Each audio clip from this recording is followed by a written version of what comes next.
So I think that we're just stuck in this situation whereby we have these very, very serious structural issues in the economy, these very serious problems that are facing a lot of different households across the board, probably a lot more so than prior to the pandemic.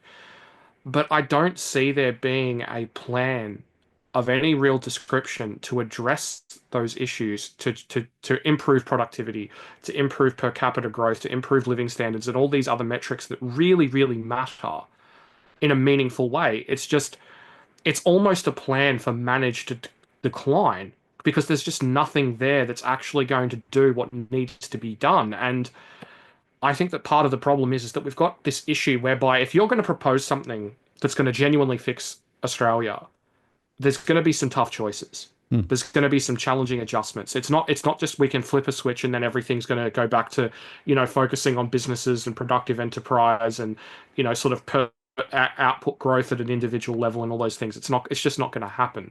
You know, there's a great chart from Leith Van Onselen at Macro Business, and it shows what proportion of bank lending is flowing to businesses and what proportion has flowed to household mortgages. And it's just flipped. It used to be pretty much two-thirds businesses, one-third mortgages. Now it's pretty much two-thirds mortgages, one-third business.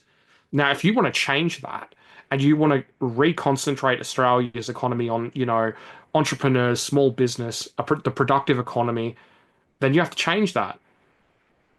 But if you change that, it's going to kill the housing market. And there are a lot of people who wouldn't like that.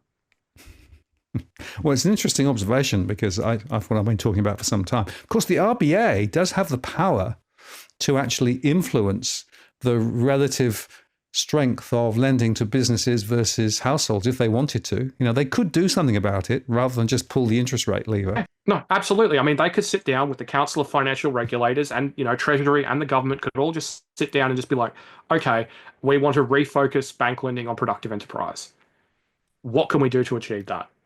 And like you said, there's all manner of levers that can be pulled, at APRA, at the RBA, and to achieve that goal.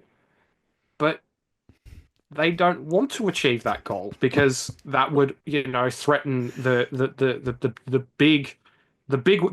two big words that matter the most to the RBA: financial stability. Yeah, absolutely right. Yeah, well, financial stability. And that's, of course, because the banks are over leveraged into property.